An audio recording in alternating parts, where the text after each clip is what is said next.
Welcome to SK குக்கிங்க. இன்றைக்கி என்னோடய ஸ்டைலில் தாங்க சிக்கன் தண்ணி குழம்பு எப்படி பண்ணலான்றதை பார்க்கலாம் வாங்க.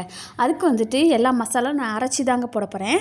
இப்போ வந்துட்டு இதுக்கு தேவையான மசாலா வந்துட்டு ஒரு 2 டேபிள் ஸ்பூன் தனியாகவும் 1 டேபிள் ஸ்பூன் ஜீரகம், மிளகு, சோம்பு, ஒரு 15 பூண்டு பல், ஒரு 4 இஞ்சி துண்டு, பட்டை, கிராம்பு, ஏலக்காய் இது 3 போட்டு அதோடு சேர்ந்து நல்லா ட்ரை ரோஸ்ட் பண்ணி தனியாக ஆற விட்டு எடுத்துக்கோங்க. அதோடு சேர்ந்துட்டு ஒரு சின்ன வெங்காயம் 1/4 கிலோ போல் உரிச்சு வச்சுருக்கேங்க. அதையும் ஒரு 4 தக்காளி, ஒரு 3 பத்தை தேங்காய் பத்தை எடுத்துருக்கேங்க. அதையும் இதோடு சேர்த்து நல்லா வதக்கிக்கோங்க. நல்லா வதங்கினதுக்கப்புறம் ஒரு 4 காஞ்ச மிளகாய், ஒரு 5 முந்திரி பல் சேர்த்து நல்லா வதக்கிக்கலாங்க. இந்த ட்ரை ரோஸ்ட் பண்ணதையும் இந்த வெங்காய தக்காளியும் ரெண்டுத்தையும் ஒன்றா பேஸ்ட்டாட்டும் நல்லா அரைச்சி தனியாக எடுத்து வச்சுக்கோங்க. இப்போ இன்னொரு சட்டியில் வந்துட்டு நல்லெண்ணெய் யூஸ் பண்ணியிருக்கேன்.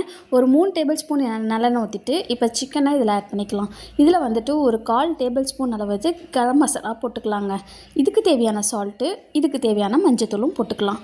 இப்போ ஒரு 2 கிளறிக்கோங்க. இதில் இருக்க தண்ணி நல்லா வெளியில் வந்துடும். சிக்கனில் இருக்க தண்ணியெல்லாம் வந்ததுக்கப்புறம் நம்ம அரைச்சி வச்சுருக்க பேஸ்ட்டும் இதில் ஆட் பண்ணிக்கலாம். ஆட் பண்ணி நல்லா இதுக்கு தாராளமாக தண்ணி ஊற்றிக்கோங்க. தண்ணி ஊற்றிட்டு நான் வீட்டில் அரைச்ச குழம்பு மிளகாத்தூள் இதில் ஒரு டேபிள் ஸ்பூன் ஆட் பண்ணியிருக்கேங்க. இப்போ நல்லா கொதி வந்து இறக்கி கொத்தமல்லி தூவி சாப்பாடோட சேர்த்து சாப்பிட்டிங்கன்னா நம்மளோட சிக்கன் தண்ணி குழம்பு சூப்பராக ரெடியாக இருக்குங்க. இந்த வீடியோ பிடிச்சுன்னா லைக் பண்ணுங்கள், ஷேர் பண்ணுங்கள், கமெண்ட் பண்ணுங்கள், சப்ஸ்கிரைப் பண்ணுங்கள், கூடவே பெல் பட்டனை கிளிக் பண்ணுங்கள். நீங்களும் இப்படி தான் செய்வீங்களான்றதையும் கமெண்ட் பண்ணுங்கள். பாய்.